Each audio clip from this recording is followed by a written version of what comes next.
very true. Got it. Cool. All right. Yeah. So what are we doing here? I don't know. What are you doing? What am I doing? I'm sending booking emails. Is what I'm doing. Oh God. Yeah. How many? I try and send 10 per sitting. Okay. There's just this list of like week. Like 500 venues in the Austin area, Austin and all the surrounding communities. And I just I just go through it. And then when I get to the end, I just go back to the beginning. Gotcha. So how long does it take you to get through a rotation? It depends on how on it I'm on, but probably a couple weeks. Maybe like a month if I'm being slow about it. Trying to see how lazy I can be with the microphone. Yeah, that's great. Yeah. I'm tired. Well, I guess if people can't see us, it doesn't matter. Oh, yeah, who cares? Yeah, right. I can slouch all I want. Yeah, exactly. You're tired. Yeah. No, but that's cool. Yeah. Yeah, that's a life that in some ways it converges in what I do a little bit, because I feel like you always got to send a lot of emails if you're trying to get stuff. Yeah. Like if you want money, grant money, whatever it is, Yeah. I heard this really depressing thing about email. I was listening to Adam Curry and John C. Dvorak, and I think you said you don't listen to their podcast, right? No Agenda. Yeah, I don't. It's a neat podcast. They basically go through the news and point out all the crazy shit that's going on. But they were talking about email and how email as a system has been completely destroyed by services like Gmail. Because of their whitelist system and their like security systems where you can't actually get emails through unless they're on specific email servers. And so there's no way to sort of retake the system back. You'd have to rebuild it and exclude Gmail from the whole process. Got you. So they're so embedded in the infrastructure of the internet now. Yeah, right. Or it used to, it was just supposed to be like a whatever decentralized thing, right? Right. Because even if you set up your own SMTP server, you won't be able to send to Gmail unless you conform to Gmail's rules. You think I didn't know that about the SMT server? I mean, you probably do. Server is? Well, I don't know. Maybe you do. You do tech shit. You know more tech stuff than I do. I mean, not this. What is this? 90s server? 90. Yeah, I missed that one. Linux email servers. I'm great at it, but yeah. What is an SMT server? I don't. SMTP server. I think it's just a protocol for an email server. Yeah, actually, like honestly, IP, HTML, whatever you want to call it, internet stuff, network. Yeah, I'm very bad at, actually. I hate VPNs. Every time I just deal with it to the extent that I need to. Yeah, and I don't understand ports. I mean, ports are kind of confusing. I've read about it many times. The idea makes perfect sense. Mm-hmm. It's the same as like a dock or a shipping center. Port in, ports out, ports, stuff like that. But for some reason, it doesn't end up making that much sense to me when you start talking technologically. Yeah, because they just seem like arbitrarily picked numbers. I'm like using a port like a right. I'm supposed to say. Like I don't even know if that's like something you should tell the world about too. Like, do you want to be they're like, oh, he's on port 995, is he? Yeah, exactly. I mean, everybody's on port 995, but I'm not. Nice. I'm not actually. That's great. All right. Well, because it shouldn't matter because it'll be local to your router. Okay. It's not like there's a set number of ports for the world. People are like, why are we recording this? That's the point. The journey. Oh man. Yeah. Security. Yeah. Have you ever programmed a router? No. What do you mean? I guess like you can build a router out of a Raspberry Pi or like that, and just program one from scratch. No. Have you? No, I've been told I should, but I haven't actually done it. By Greg down the block. Greg. I told you should. Like, why? I don't know. Just learning about networking and all that. Yeah. No, I could see that. Yeah. It's just funny to Just imagining some like dude at the supermarket. Like, you should really program your own routers. Really want to understand IP and IT. Yeah. Program your own. It's like you should build your own cell phone so you can really learn about the whole process. Yeah, exactly. Yeah. Yeah, man. Yeah. So maybe for our first episode, we can just figure out what the episodes will be to come. Right. That feels like a good introduction. Like, what the hell are we doing here? Yeah. We'll all figure it out. Yeah. Yeah. Please call in. Write in. Yeah, call in. Port 995. Port. Yeah. I wonder if the carbonation is going to come through. I've become very pretentious. Wait. What are you drinking? Carbonated water. HEB? Yeah. Yeah. What flavor? The orange. Oh, nice. That's great. Great. The grapefruit HEB sparkling water is my thing. Oh, should I do that? That one's good. It's another riveting topic. Yeah. Yeah. I'm down with that though. The idea that you have to sort of go through. Nice. Yeah, I was thinking like history. Right. Stuff. I like history. I feel like I read a lot about history and stuff. Yeah, I mean, there's the history book that I'm slowly making my way through right now called A Renegade History of the United States. That could be a good book or an interesting book to go through. That dude, Thaddeus Russell. Yes. Yeah. Okay. Yeah, you listen to him a little bit, right? A little bit. Yeah, I like him.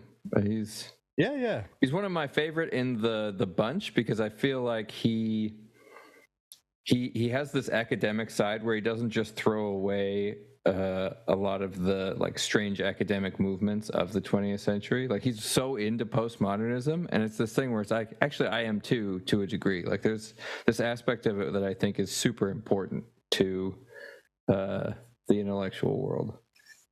No, and I feel like the Joe Rogans and the libertarian bunch and stuff, they're like, fuck postmodernism. They have no idea what it is. They don't understand it at all. Yeah, I mean, I don't even really. I sort of like, yeah, I just get so exhausted by, hearing everybody argue about it. Like I've bought books and I'm like, I'm going to learn about this. And then I just start reading them. I'm just like, it's really dense, man. I mean, sometimes it makes no sense. I remember when I was doing my master's, there was a postmodern music scholar who came and gave us a talk. And I remember sitting in the room, like actually not understanding literally what she was saying. Like I hear words strung together and I have no idea what she was talking about. Right. Not even that I disagreed. I was literally not comprehending her sentences. Because of all the jargon? Yeah, it's really weird. Interesting. So I think that's the problem is it gets to that. It becomes like nonsense, essentially. And there's the whole like Jordan Peterson goes on and on and on about postmodernism. And it's actually the thing that I disagree with him the most on. Is I think that postmodernism as an idea has super strong value in that it forces you to reckon with the fact that everything you think is a narrative. That there is no bedrock, and to believe that what you're stating is coming from bedrock is a narrative in and of itself. In the same way that religious people have the bedrock of, all truth comes from God. Or you could have the Ayn Rand objectivists that say all truth comes from rationality. So you're saying a postmodern says that all truth comes from narrative? Is that what you're saying? Well, they probably would say that their truth is a narrative. Like everything is narrative. Yes, right. Yeah.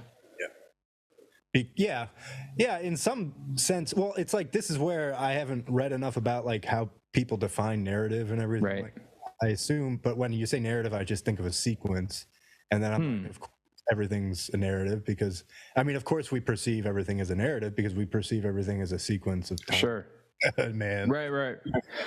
But even saying that something like there is an objective world, like scientific experiments allow us to access the objective world in some way because they're repeatable in different places, with different people or something like that. Yeah. And so it isn't subjective. It isn't based on any individual's perception. The postmodernists would argue that even that idea that you can access the objective world through that method is a narrative.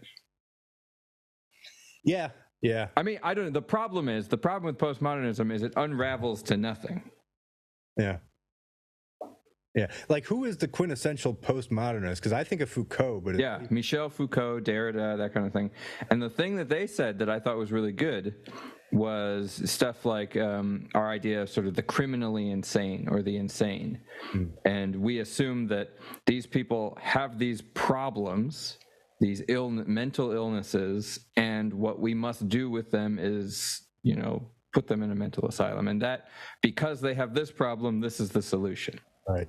And they're saying, like, that's the narrative. That's like you believe what you're saying to be some kind of truth, and it isn't a truth. It's just an idea you've come up with. You've defined what a normal person is and what an abnormal person is, and then you've defined what you're supposed to do with an abnormal person. Yeah, which is then when you get into the whole sort of breakdown of everything. And oh yeah.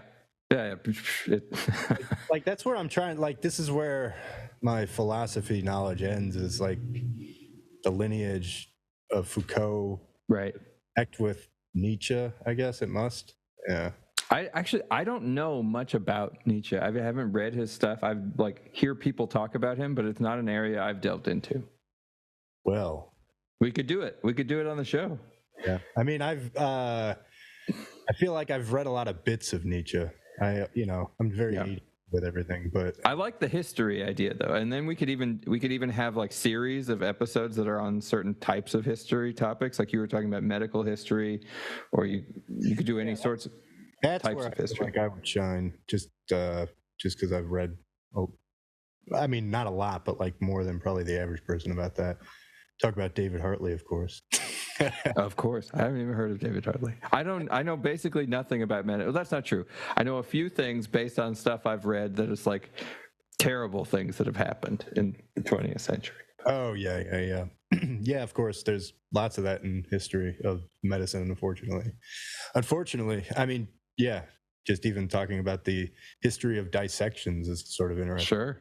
It was like prohibited for so many years, and all the story about Galen, dude. It's endless. Come on. Yeah, it's great. Yeah, medical history. That sounds like a good spot to start. And then, how far back do we want to go? Like, are there particular texts you're thinking of? Oh, I mean, Galen or Hippocrates is like the guy. The Greek. That's a good spot to start. Back to the Greeks, right? But Galen's sort of the first big guy, and so he's a Roman. He was also, I think, Greek, but he was a Roman subject in like 100 AD something or whatever, somewhere around then. Nice. But his works were sort of the most important for the canon of Western medicine until like 1500 years later. A Flemish dude came, Vesalius, and then anyway. But it took that long because of the dissection issues, like I was saying. So basically, for 1500 years, during the fall of the Roman Empire in the Dark Ages, dissection was illegal in a lot of places. So interesting. So I mean, that makes a certain sense. Dissection of anything or of people? People. Okay. I don't know about animals. I mean, I don't know. Life was brutal anyway. Right. I mean, Vesalius talks about how, like, when he was a kid, the first thing he dissected was just a dead body on the side of the road, because it's like 1500 Europe, it's the year like 1500 and whatever, 15 or 20. Yeah. And young dude, just that, we're a lot more sanitized, thankfully. Right. So I guess that's what I'm saying is, but in the I guess the professional realm, it was held in a priestly class. And so for 1500 years, people were using this guy's Galen's anatomy writings, but it was all, well, it wasn't all wrong. I shouldn't say that, but some of it was wrong. And so they were basically BS for a little bit. And also just not very good drawings. I don't know. You look at it and you're like, dude, that dude sucked at drawing. Kind of, though. Yeah, I mean, you're kind of crazy. No offense, Galen. Like, dude, come on. Yeah. And then Vesalius, honestly, his drawings, they were better. But the really interesting story, another interesting thing we could do a whole episode about, is Da Vinci was doing his stuff around the same time, but he kept it secret. But it's Da Vinci doing the drawing. So it's like, that's the thing is... he was a lot better at drawing. a ton, and he was doing like cross sections, and people weren't doing like, you do like a cross section of an arm to look at, sort of Right. view of the body. That's how you kind of view stuff in anatomy. And is this is Vesalius? Is it more like stick figures kind of thing? Not stick figures. Honestly, gallons closer Gallons? to that. Like you look Like at the smiley faces and like a little. kind of like it's just very like primitive. I just feel like I don't know. I'm being overly harsh. It's fine. It's whatever. Yeah, you're gonna hurt the guy's feelings. Not Come even on. medieval. It's ancient. I guess it would be. Wait, what? You said 1500s? No, 100 was gallon. 100 AD around. Oh my god. Oh, wait a minute. So hang on. Let's go through this again. Gallon is Was 100. a Roman guy. His stuff was used for 1500 years, and then Vesalius was yeah. I'm throwing a lot of crazy. I see. Vesalius was a Flemish guy 1500 years later. Yeah, which I think is like Netherlands, right? Yeah. And yeah. Anyway, so yeah, like you see that? That's great. All right, I'm down. We should do this. So the history of dissection and all that. So then it makes me think. Is this true that there wasn't a strong sense of what the internal anatomy was of a human? Yeah, I think so. I mean, well, a strong sense. Yes, I would say that for a lot of people, because if you prohibit dissections, and then the only thing that the professional class can learn from, right, books that aren't entirely right, and and so Galen was also, well, I guess the Greeks did the four humors also, but Galen was a big four humor guy. And what about other parts of the world, like China? That I don't know much about, honestly, and I should know more. So. I mean, I'd be kind of curious to see what their conception of all this stuff is. Yeah, well, they have like meridians. I think they're like points on the body that are supposedly like associated with energetic stuff. I don't know. Okay, like related to acupuncture, maybe. Right, I think so. Yeah, and there were actually some studies done in the West, like maybe 100 years ago, and maybe even some 50 years ago, that were trying to show whether like you did have like what basically like EEG, like just trying to pick up electrical signals on the body, putting it where the supposed meridian, I think that's what they're called. Sure. The spots, energy spots. It's like Taoism or something. Okay. Something associated with that. I'm very good at like sort of fudging a lot of stuff. That's the problem. Well, this is why we'll actually like read for the next one, and then we can talk about it and stuff. But yeah, is there a text you're thinking of that we can get into? Oh yeah, well I have one. We could look through where I'm sort of quoting all of this stuff. Actually, I'm trying to remember when I was researching about the history. I think the guy cites some of the studies, and that must have okay. I looked some of them up just to see, they were like N of one, meaning like they just had like it's just one person or a few people that they did stuff on. Right. So low patient population numbers, but yeah, I think like, some of them said something was going on, and then others said nothing going on. Yeah, well, it's typical. So he was like, dude, there's a liver in people's bodies. And people were like, that's bullshit. Yeah. And the Dalai Lama was funding the one that said there was. No, I'm just kidding. Uh-oh. Yeah. It's all Fauci the whole time. Yeah. You're like, you go back to like, 100 AD, and you're like, NIH, what the hell? Right. Yeah, the NIH is still there. Yeah. But yeah. So I like to talk about that kind of stuff. And yeah, philosophy and all that. It's always fun. And yeah, science. Science. We could talk about that. Yeah. We could talk about ribosomes and DNA. Oh no. I don't know if we can. You can. We could talk about Fourier transforms. Nice. What about fast Fourier transforms? We could talk about the fast one if you're into okay. You're into that, but I mean, I guess most people are. Yeah. And then music. Obviously, we could talk about music. I forgot about that. Yeah. I mean, we could talk about music. I had fun. Actually, I just did a podcast recently that was on fascism, and we read Mussolini's *The Doctrine of Fascism*. Huh. we're talking about that, which is interesting because I have this whole. I actually like. It's called that, or people? Yeah, it's 6 pages. It's really short, or like 10 pages. Wow, he was just really overt about it, huh? Yeah. No. He writes out what fascism is and why he supports it and stuff. Well, there's an honesty in that. Well, but what's funny is it sounds exactly to me like American progressivism. Interesting. Like it's the same thing. And actually, Thaddeus Russell writes about that in the Renegade History of the U.S. too, about how the New Deal and Franklin Roosevelt and stuff, it's essentially the American version of the exact same movements that were happening in Europe. And that Hitler, Mussolini, and Roosevelt were all like buddies and allies up until the late 30s. Well, and that's like, I feel like that's like Moldbug's thesis. Oh yeah, Curtis Yarvin. Yeah. Mencius. Yeah. Which I feel like they all draw from that one dude, John Burham or whatever, the managerial revolution guy. Yeah. Bros, I always screw it up. Yeah. See what I mean about fudging details? Yeah, but yeah, so we could get into that too. But I feel like starting with the medical thing sounds fun. Oh yeah. History of dissection and like the building of our like the scientific anatomy kind of a thing. Yeah. And I mean, I can even talk more about it now. I mean, if we want to. Yeah. Well. So what are the texts you're thinking of using?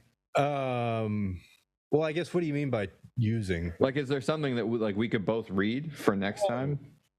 Or I could read. You probably already know. Well, it just depends on how much, how much you want to read. It's like an article. I could try to find a summary, or a book with like a couple chapters of a book. Yeah, I could give you. Yeah. Because there is one really good book that I feel like more people. I really like it. It's just called Doctors. It was written in like 1989 by this surgeon at Yale, and a lot of what sort of got me interested in medical history was reading that book, because he does a really nice sort of sequential walk through Western medicine. And he does it by sort of talking about a person. So he talks about Galen and explains his significance. Talks about Vesalius. He talks about Ambrose Paré, who was a big guy in the French Renaissance era medicine for surgery. But he was a surgeon, so he did it from a surgical standpoint. He talked about John Hunter, who I feel like he was in the news because he was that British surgeon in the 18th century that killed, or he didn't kill. He might have killed somebody. I don't know. I can't speak to that. I'm not trying to get sued by his estate here,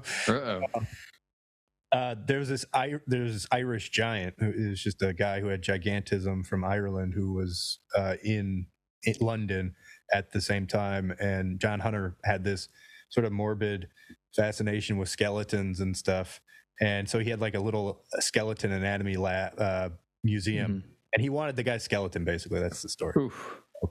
Then the guy found out that he wanted his skeleton and tried to make like arrangements so that John wouldn't get it, but John paid the people off that were gonna like basically give him a Viking send off, and he just pushed him out into the sea.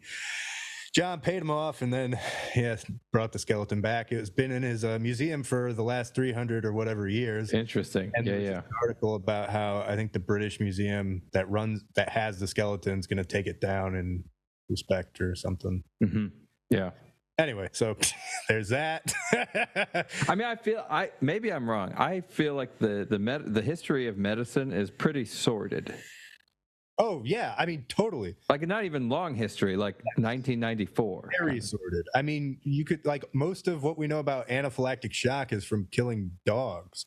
I mean, most of what we know about neuroscience today is from killing a lot of animals. Yeah, it's very sordid. And then before that, in the more barbaric days, it's like you would dissect, not people, but. It's really just the brutality on animals. It gets a bit much. Like again, I think William Harvey was the guy that did figured out the circulation of the blood, and to do that he did some, I forget what animal, but basically with them alive did some very morbid experiment. go the direction of the pumping because you need a right. to do that. You know? I mean, it's crazy to actually saying that's not something probably most people think about, but it makes sense that's you'd have to figure it out through some kind of insane, gruesome process. But then, like, how many other things? How do we know about all this stuff? Yeah. No, I mean, it's a lot of our enterprise is on the backs of animal research. We should have or people research even, and people research. Yeah. True. Yeah, because it's like prisoners were like sort of the first research subjects. Prisoners and probably insane. Yeah. And then there's all the even the darker stuff, like the Tuskegee experiments and like experiments with foster children and stuff like that. K Ultra. I mean, that was on wealthy people. Nice. Yeah, them too. Everybody. I mean, you know, when the CIA was doing their mind control stuff, I mean, that was like wealthy white, right? Like Canada in Montreal. And like Harvard, or you know, like right. They were well to do. I think even Dulles, the John Foster Dulles.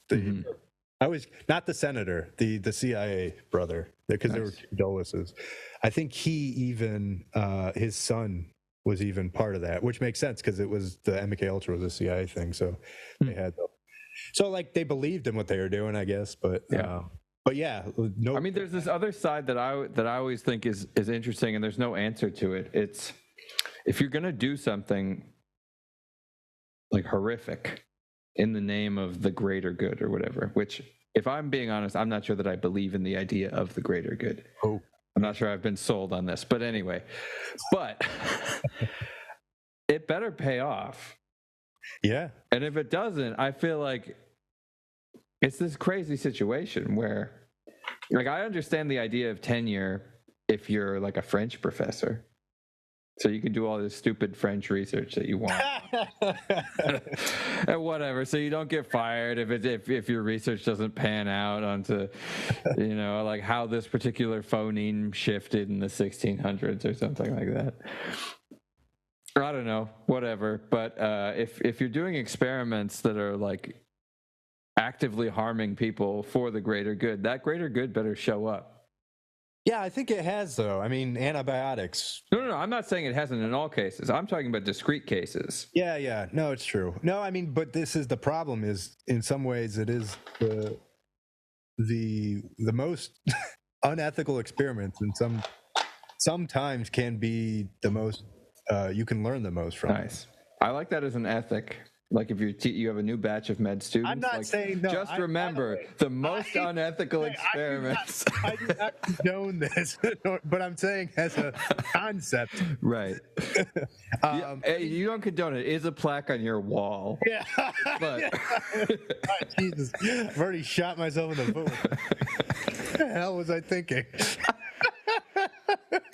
God, everybody just has to talk. You have to talk. Yeah. You can't just shut up. Keep yourself. Yeah.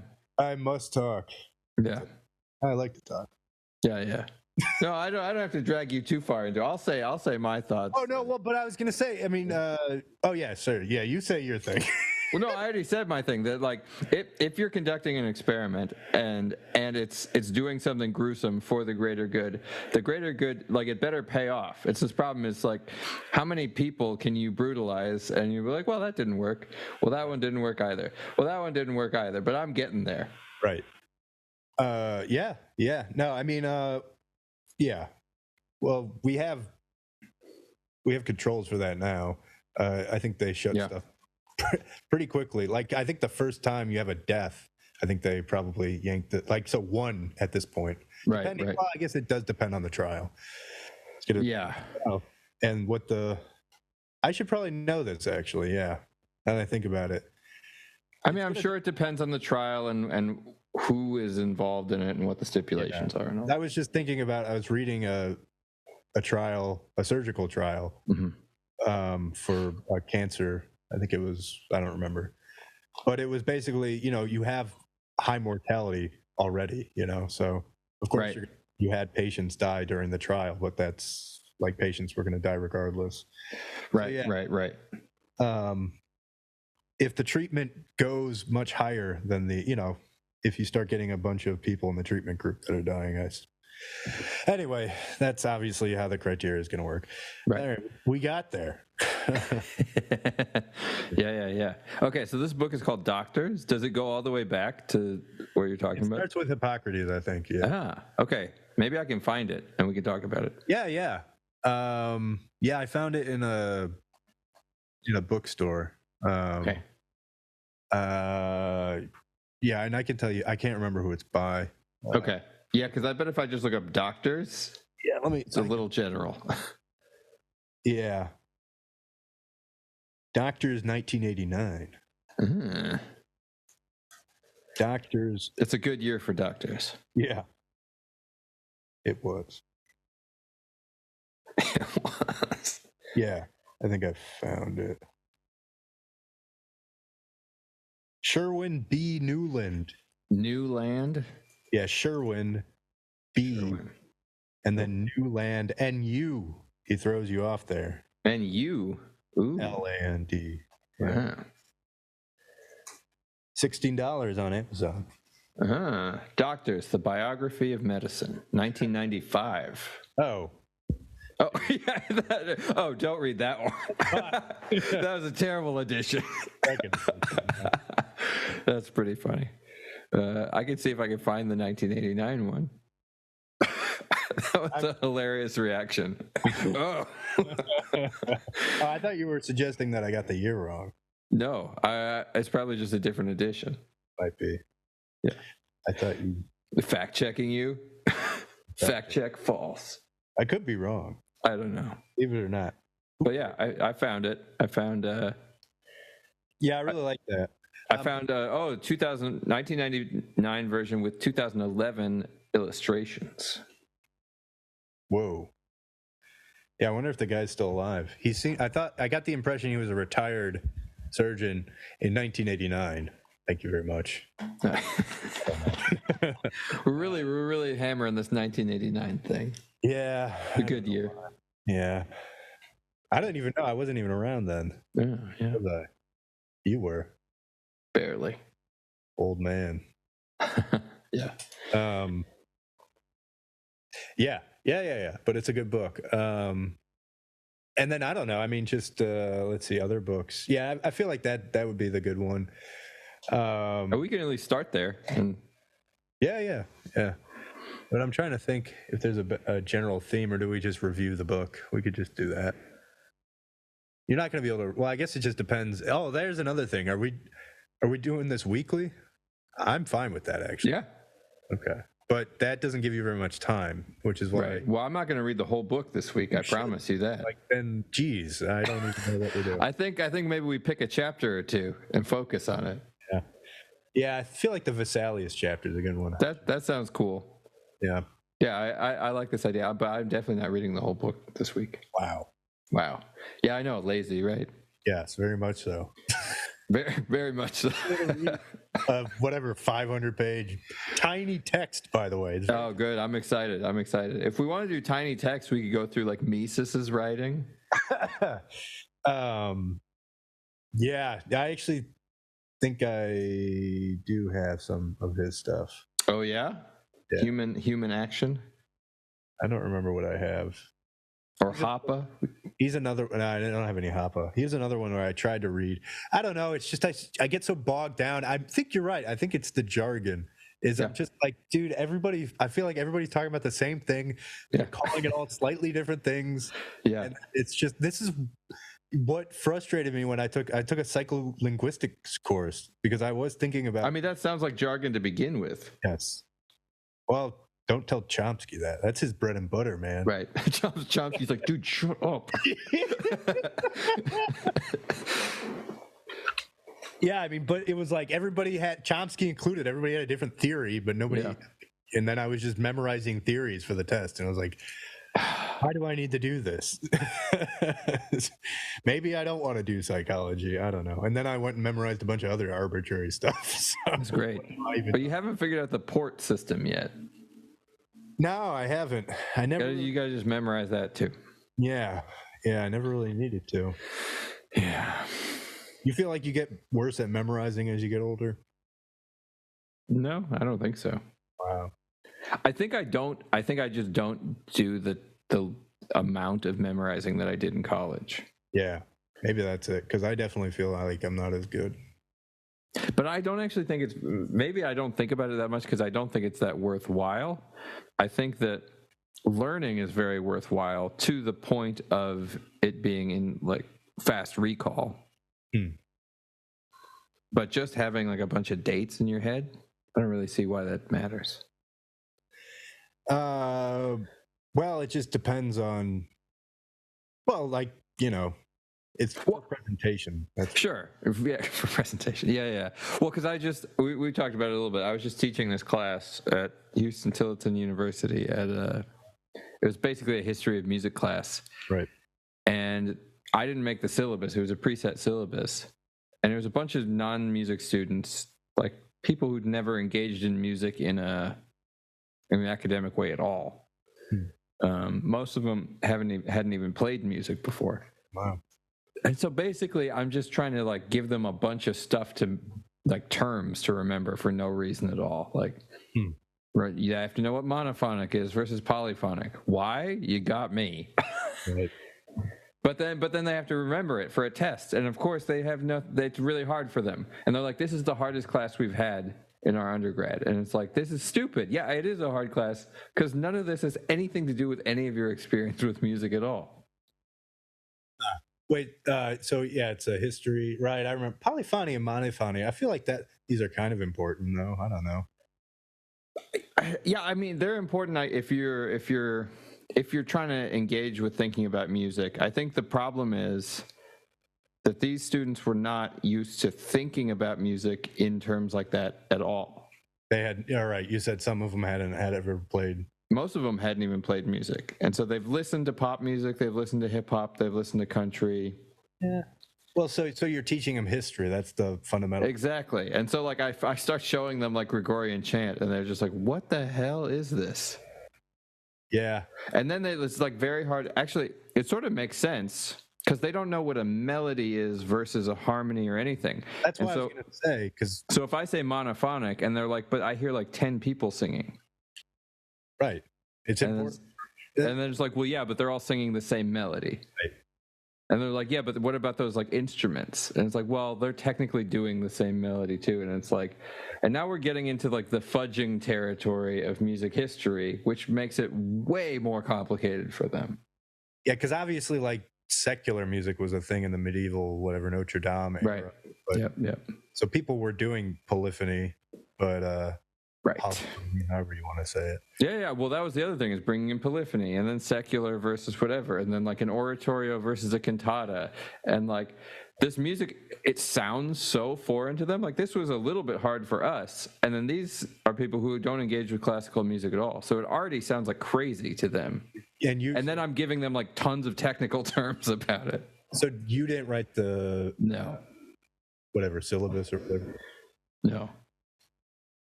The students were like really mad at me.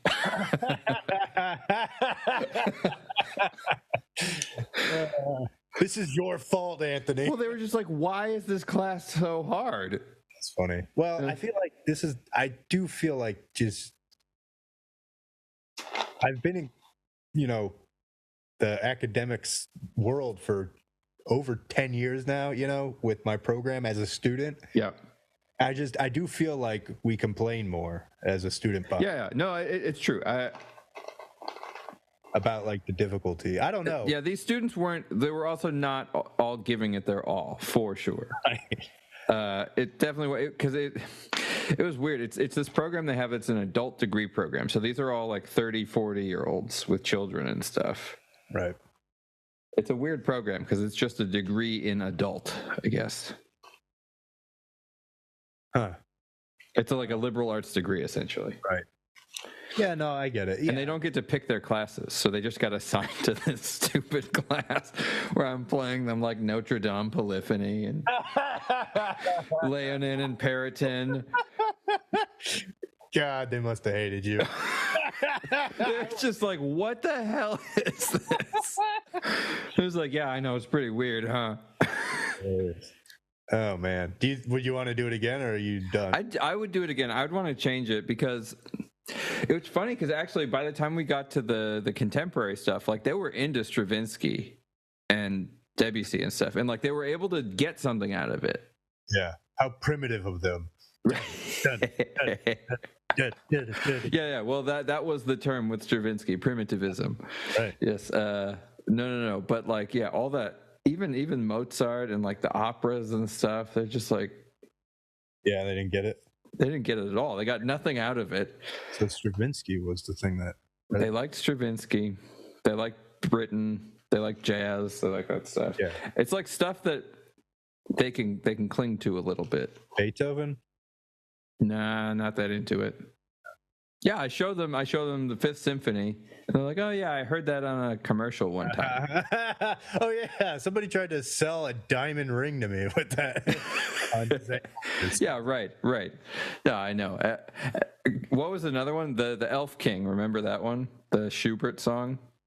Yeah, vague. Mein Vater, mein Vater. Yeah, we probably didn't get I was trying to like build it up and be like, it's this story of like this evil elf king that kills the guy's kid. I mean, I didn't really get that. Like, it's not like I listen to any of this stuff. And so I play it for them, and then somebody raises their hand. They're like, "Why did I want to fall asleep while we were listening to that?" Wow. Like, I don't know. I like that. That's a very honest question. Yeah, but what? I don't have the answer to that. Sleepy. That's such a good question. Wow. What did you say? You said I don't know. Yeah, I mean, I don't have an answer to that. Yeah, I'd say you're overstimulated. I think that's what it is, though. We're also because remember when they taught us I mean, I don't know if this is folklore, but when they were teaching us the First Symphony, they were talking about how people were so moved. Oh yeah, they're standing up and stuff. Standing up and the Mannheim steamroller. Right. Jeez. That what they called it? Yep. Who comes up with that name? Well, because the First Symphony was made by that guy in Mannheim, right? Stamitz or whatever. Yeah, and then you steamrolled over you. Oh, das is good. I think it's just like Germans are weirdos, right? Yeah, maybe. Oh man, I don't know. It's funny because I listen to the music and I'm like, oh, this is badass, and I'm like teaching it. It's like, oh, the sonata form, it's fun, and they're just like staring, like glazed over, like they do not care at all. It's a good point. The music history is heavily German for like 300 years. Yeah. Well, that's what Schoenberg said. Schoenberg said that his musical system would ensure the supremacy of German music. Yeah. For the coming like 200 years or something. He was sure that like German music was the best and had been the best, and his was gonna like put the pin in it. What was his system? I don't even remember. The 12-tone system. Schubert claims that he came up. No, Schoenberg. Oh, Schoenberg. Oh, I thought you said Schubert. No, Schubert. No. Oh yeah, but yeah, and even that though is like, what is like he invented a new. The 12 tones were already there before, right? It's like they were. But he got rid of that whole like dominant tonic bullshit. Yeah, and we'll see how lasting that was. Right. Yeah, because that's the interesting thing is, despite the genre, I feel like harmony and melody, there's still like atonal. Nobody listened to atonal stuff. Everything still follows some kind of harmonic rule that.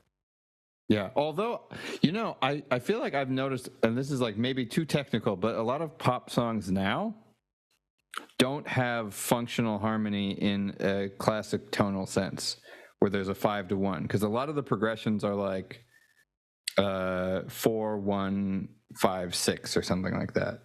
And it just loops that the whole time. Right. And so there's no like dominant tonic relationship happening. It's just a cluster of chords in the same key. Right. You're right. Yeah. And I think that's a good example, thank you. That sort of describes what I was thinking about.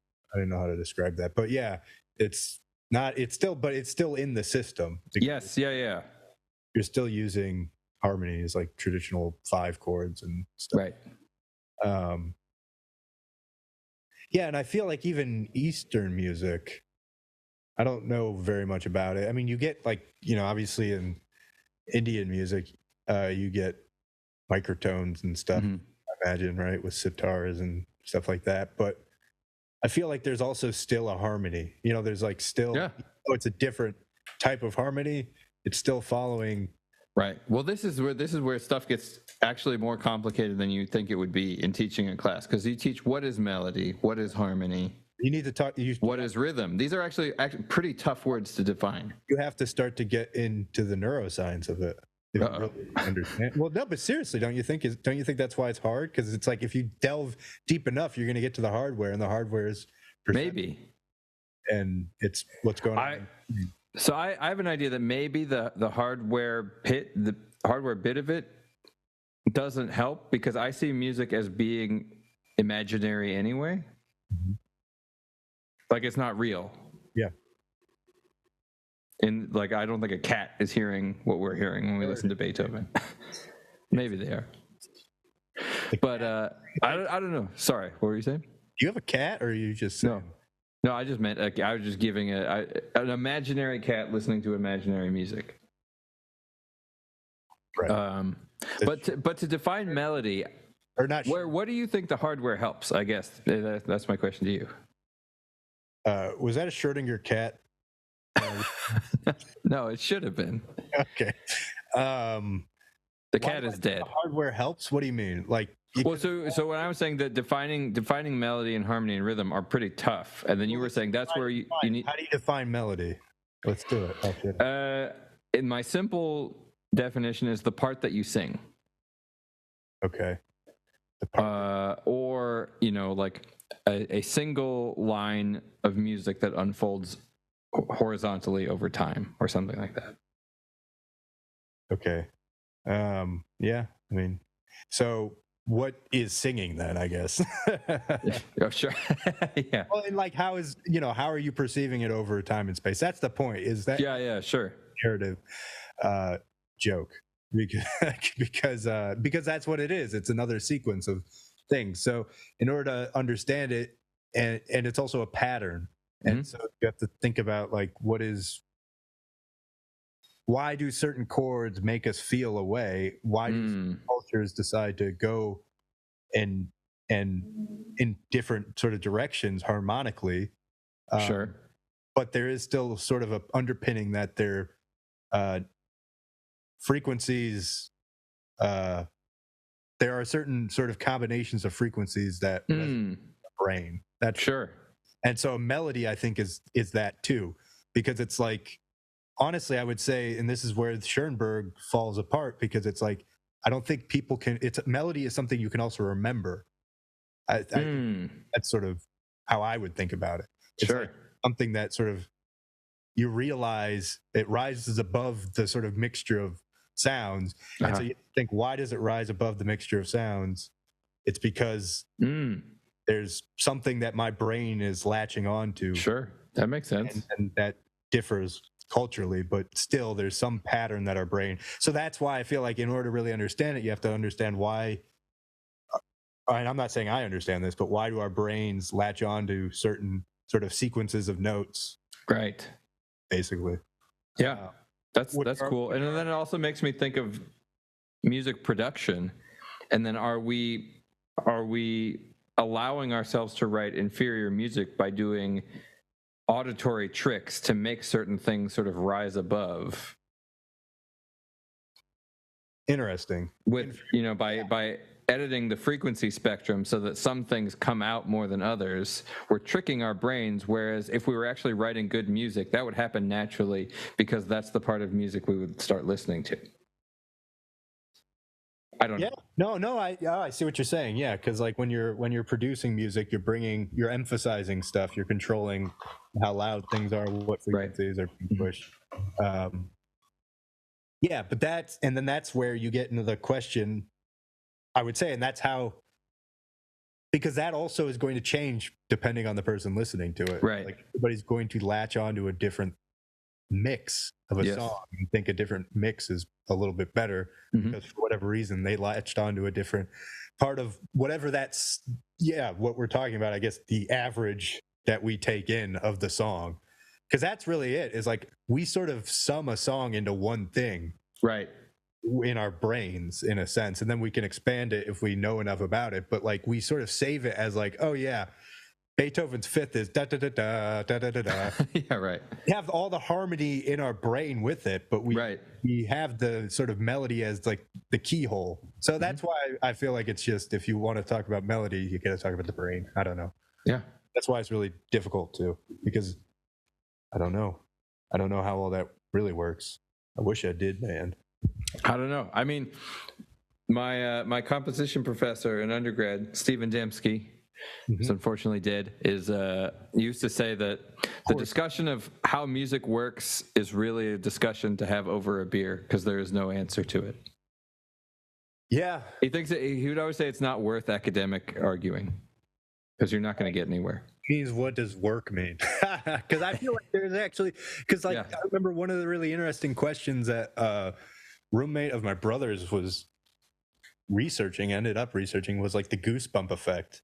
Another interesting question of like somehow vibrations in the form of different frequencies in space, right, are coming in and we're taking them in, and then it's being processed in the brain and then stimulating the peripheral nervous system in a way to, basically that's what's causing, your hair follicles to stand on end and stuff, is you're getting sort of. Really? It's not like a memory thing, like deja vu or anything like that? Well, I always associate the hair standing on end thing with listening to music that triggers some particular emotion or memory or something like that. Right, but I guess what I'm saying is that yes, but I guess what I'm just saying is that you're right. There's not probably a direct. Well, there is a direct. Well, like it's like some resonant frequency or something. That's. Right. I mean, not resonant is the right word and the wrong word. I'm not sure, but it's not buzzing. So now I'm trying to think, because I think what you're saying is that there wouldn't be a direct connection. It would be the brain would make you think about something. But that's okay. So that's the point, though. Yes, I mean we're saying the same thing, yes. Right? Is that the brain? Because all I'm saying is the brain makes you think about something, because that's where auditory information is going to go to first, right? And it's triggering that, but that triggering is sending a stimulus to the peripheral nervous system, right? So you get goosebumps. Reaction, yeah. Because goosebumps are a muscular reaction. They're the muscles at the molecule. Is this idea that if someone scratches a chalkboard, but hang on, I just want to, because that's an important point about just and maybe you're interested in, this is the fundamental way the nervous system works, is you have the input, the afferent system, and then the efferent system is the muscular system. So that's what I'm saying. It's like, that's interesting that, sound is causing an efferent effect, which is why it's so, I think, strong. Sorry. Anyway. Sure. Yeah. I think so. Because it's causing a physical effect on your efferent. Anyway. Right. How you trying to? Anyway. Sorry. I'm gonna try and give myself goosebumps. Maybe you could do it, but I would do it all the time. You just listen to, if you have a certain song, like I would induce that by I would listen to the Seventh Symphony. It sounds very I would listen to like the Seventh Symphony of second movement of Beethoven's Seventh Symphony at like the last stretch of my mile run when I was like in college. I would just get pumped, like da, da, da, da, da. Like, yes, I'm going to run very fast, and I would, and I get goosebumps, and I mean, that's great running, but that's I was like, it doesn't always happen. Anyway, you were going to say something. Well, I think that's interesting. Is it doesn't always? I'm sure that doesn't happen every time you listen to that music, right? No, I'm saying it doesn't. I feel like I could do it very consistently if I ran and listened. That's the point. I see. It wouldn't always happen if I was just listening. Or just running. Like with crying, honestly. I don't know if you've ever cried when you listen to something, but it's like you don't always cry when you listen to something, but if you're primed, then you can, potentially, if it's the right song. Anyway. Right. I keep derailing because I feel No, it's okay. What I'm wondering if priming. That's actually what essentially my first question was about deja vu and things like that. That there's also experiential primes where we associate. So it's not actually necessarily the frequencies. Maybe it is sometimes, but the frequencies of Beethoven's Seventh may or may not be themselves triggering the muscular or like neurological response or something like that. Effect, I guess we could call it. Sure. Because probably not everybody who listens to that symphony has that experience, and then maybe not every time you do, but there's like certain situations where you're primed to experience it in that way. Well, and that's the point. It's ultimately the trigger is the frequency, but you have to have the right, it's that part of it's the whole right connection that's be very malleable, and it's constantly changing in time. Our brain is just always running, and and the firing, and neurons are changing their potentiations to fire with each other, and so yes, if you're so that's why I say I would disagree, I guess, because you said that you're saying that it's not the frequencies, but I think the frequencies, but you're saying it's not the frequencies because I also don't. Not only the frequencies, I guess. I would say it's not only the frequencies. I also am not sure that that Beethoven's Seventh is a set of frequencies, and maybe it'd be an interesting experiment to listen to different recordings with different orchestras like tuned to different frequencies and stuff like that, because you're getting like a mess of frequencies when you listen to anything, and it'll probably be technically or like physically different frequencies at different times even. Yes, yeah. And that's why I think, you have those are all the variables that Dembski, I'm sure, is like, this is why it's sort of a fool's errand. But I do think you can sort of get there with the path we're taking, where we can agree that the frequencies are a component in the left hand of the equation. Sure. And that the other component is the brain state of the person. And then that will potentially, and if those are correct, that'll equal an efferent response. Sure. If we're thinking of central nervous system, outside, and then peripheral nervous system. Yeah, maybe. That would be how I would think about it, at least. I also think that what I was saying earlier, the nails on the chalkboard thing, because there are sounds that can sort of like always trigger goosebumps in a kind of a different way. Right. And not with everybody, but like a lot of people, you scratch a chalkboard and everybody's gonna. Right. Yeah. No, and I think that's probably just because it's like a much deeper hardwire. That feels very physiological, like frequency input or something. I mean, it's more than frequency. I remember that. What were you saying? I remember that now. Like, you hate that, don't you? I do, yeah. I don't think I'm unique in hating. No, you're not. No, but I'm remembering it now. Actually. Yeah. No, you're right. It's not like I like it, You like put on a little recording of it. And this is where I feel like it's just the brain state equation. Yeah. I mean, it's highly complex, it's constantly changing, but yeah, I just you're more sensitive to that for some reason. Yeah, I mean, with the stuff like that for sure, but yeah, which to me would mean that you have a connection that's more direct to that, like, efferent response. I feel like that might be what it probably is. Yeah, I don't know. It's interesting. I'm just conjecturing here, obviously. That's good. Well, that's why I'm always just bullshitting. That's fine. Yeah. Is conjecturing jargon for bullshitting? Yeah. Well, it's a pretentious term for it. You should have a pipe. Yeah. Yeah. Okay. Well, I found this book. So we should pick a chapter or two or something. And honestly, if you're feeling up to it, John Hunter, I think, is like, well, I guess we already kind of talked about him today. John Hunter. William Hunt. No. I mean, in the chapter, Yeah, sorry. Oh, nice. This is a good looking fella. Yeah. Wow, he's got some hair problems. Does he? Yeah. He's got like big curly side and then like a huge bald side of his head. Yeah, I think of mutton chops when I think of him. Yeah. Okay. That was the look, man. Mutton chops. Hot dude, yeah. Hot dude, yeah. Halstead's another interesting guy. He would be another interesting one to talk about because he was one of the founding fathers of Johns Hopkins, and one of the sort of forefathers of the residency program for like doctors. I don't know. That's cool. Yeah, this is all great. We'll do a little mini series on medical history. Right.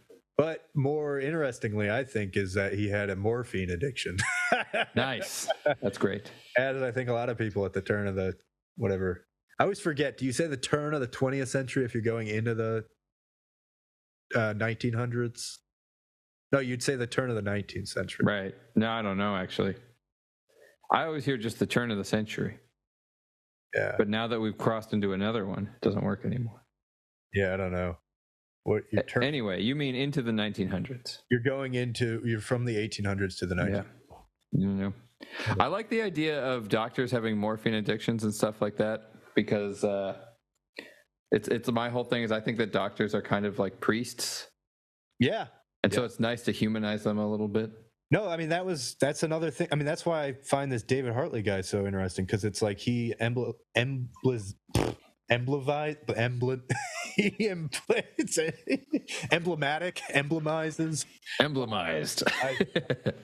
dyslexic. He's very emblematic of that because he was going to be a physician or a priest, clerical Anglican priest in the early 18th century, and then he decided nope. And then he became a doctor. Nice. You didn't have to you could just be a doctor back then. He was just like, I'm going to be a doctor instead. Nice. Then he started practicing medicine. That's good. That would be another interesting thing to look into is the history of licensing. Because of that one YouTube video of what's his face? Your favorite guy. What video? Oh, because he talks all about this with the union, the American. Because what the hell is his name? Thomas Sowell's. Milton Friedman. Friedman, yeah, I know. Oh, thinks the opposite. I love how I think Thomas Sowell first. Yeah. I don't know why I blanked on his name. That's funny. But yeah, Milton Friedman does this talk about sort of unions, and he neat medical association as sort of one of the. You don't think of them as a union, but that's basically what they are. And they have their power through licensure, So because you're right. I mean, in America, it was sort of the Wild West until I feel it's true. 100 years ago, I think was probably when it was really formalized. But it's a good point. Yeah, maybe we should talk about that. I mean, and we don't even have to relate it necessarily to medicine. I mean, licensure has taken over so many industries. Yeah. And plumbers, no, you're right. And any, continuing education because of that. I remember I was like sort of complaining about that to my mom one time, and she was like, "Well, I have to do that kind of stuff." She's designer. Makes sense. Cool. Makes sense, man. We got there. All right. Well, we got our homework for next time. We don't have a name or a logo. Or an intro. Okay. So, first, I think no intro. I think just keep it very plain. Bam. It's just like sharp cut right into it. So tired of intro. I like it. Actually, it's a good point. Who do I listen to who does that? The Filthy Armenian. His words, not mine. That's his stage name. Yeah, he does that. No, every podcast I feel like does it. No, like jumps right in, no intro. Oh, I see. Yeah, he's just like like sharp cut, mid action, mid sentence. Yeah, I like that. And name, maybe we should be no name or no intro. No intro. No intro. Name now. Or Doctors 1989. Doctors 1989. I don't know.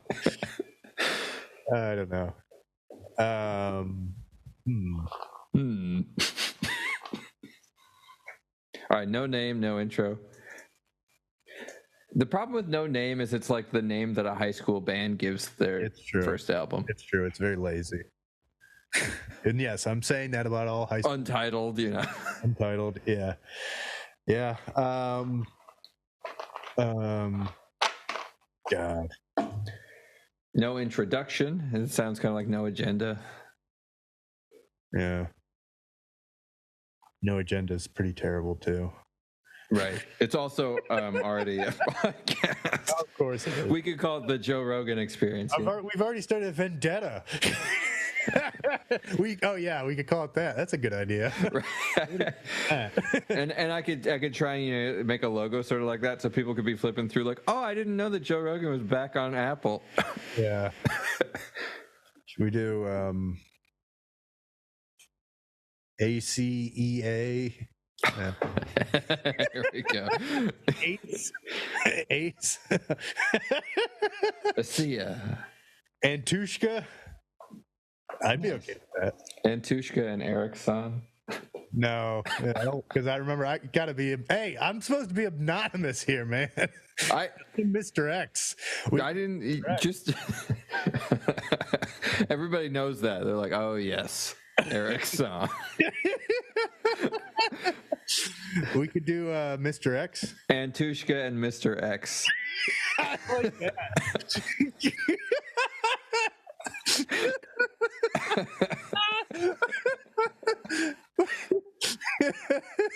Oh my god. Yeah, I'm okay with that. Nice. It's great because remember how like we got so much shit about that's actually not how you pronounce Antushka? I don't remember that. There was this one because it'd become Antushka, and then you said it to Daria, and she had no idea what the hell you were talking That's about. funny. What is it? How does it actually? It's like Antoshka or something like that. That's funny. Because it's supposed to rhyme with Kartoshka. Oh yeah. But then it became Antushka Kartushka. Should we go with a Russian name in this climate, though? That's the question. I think so. I think yes. Antushka and Mr. X. Yeah. That's great. And we just don't say who's who or what's what. Yeah, exactly. Just don't address it. Yeah. There we go. Cool. I mean, if you want to make, like, if you just feel like writing outro music or something, I'm fine with that. But no intro music, only outro. Yeah. They have to listen to the end to get to it. Right. But we do need a logo image, like an image. Yeah, I was thinking like an AI thing. We could probably do an AI thing. Yeah. You don't want to? I hate AI. Really? Already? Yeah, already. Oh, early, don't you think? Dude, AI is a douchebag. I guess it's not that early. My favorite aspect of AI is actually when it makes stuff up that's not real. Huh. Have you heard about that? Yeah, I use ChatGPT all the time. Oh yeah, where like you ask it something kind of esoteric and it just makes up sources that aren't real, but they like kind of seem like they should be real. It's hilarious. Yeah, it is pretty funny. Like it'll link to New York Times, but it's a fake link. Right. It's great. This is what it should be. Yeah. No, yeah. I mean, I don't know. We don't have to do that. But I was thinking it'd be kind of funny, like if we just had like a. Oh, or I videotaped myself playing Crusader. We could like put that as like a video on YouTube. Sure. Yeah, why not? Loop, yeah, like who cares? Yeah. So yeah, we should make a YouTube page that we both have. I can. Okay. If you want to be able to like. We'll have to make an email. Okay. Yeah. So I'll do that if you can do that. I guess, and we can like. I feel bad, so if I can do some of the editing too. But if you take this first episode, I mean, it's just audio. It's easy. I'll put some compression on it. It's fine. Cool. All right. Thank you. Yeah. I'm happy to do stuff at some point. Yeah. But I'll do I'll set up the page today. Okay. And okay. So the last thing, and then the video. With the podcast. So how do you in the past? Like I run mine usually just through Anchor. I can just set up another account. Is there a way that you host the RSS or anything like that? I guess SoundCloud we could do. Yeah, the trick with SoundCloud is there's a maximum. Oh, yeah. So with Anchor, it's free and you can do as much as you want. Okay, yeah. That works for me. We can get sponsorships too through Anchor. Oh, nice, cool. Yeah, Ad reads. Yeah, God. Capitalist man. Capitalism. Fucking capitalism. No, yeah, that sounds good. Okay. But image. So you're against AI. I mean, it's fine. I'm not against the not having to work on it. Yeah, exactly. And we can change it, right? We're not bound to it. Yeah. I don't have a Chat GPT account or anything. Oh yeah, I could. So I can do that too. I'll come up with an image. Okay. So if you do that and then you throw the audio on like. If I do what? I do the image and I do what? Oh no! I was gonna do the image. Oh, sorry. I do the audio. All you're doing is audio, I think. Okay, and then I'll set up the Anchor account. Oh, in that, yeah. Well, actually, so why don't we set up a Gmail account that we can do for the YouTube and Anchor? Okay. Yeah. Okay. I can do that. I'll set up a Gmail account. Yeah. Okay. Sounds good. And then what I was gonna say is that I don't remember. Sorry, was that really loud? Sometimes. No. It's not. Yeah, I'm talking into a microphone. But I don't remember. It's very startling. Okay. AI, so image AI. Oh, I was going to ask if you put the audio onto like a Google Drive so that I can take it, and then and I'll put it on YouTube basically. So I'll do that upload, and then you can upload if you're able to upload on Anchor. Yes. And because then I'll put the audio to a Crusader. Okay, sounds good. Very important. Yeah. Watch me just destroy everybody with horsemen. Horse arrows. Oh man, that's the key. And then how do you want to be like listed? You like really anonymous? Yeah. Well, what do you mean listed? Oh, on the yeah. Don't put my name anywhere. It'll be funny. It'll be funnier that way. If you want to put your name, you should put your name. Why? Wait a minute. It's kind of fun not to. If you're not, like, who are these guys? Yeah. Yes. Exactly. Especially because there's no video. Like, right. Who the hell are these guys, dude?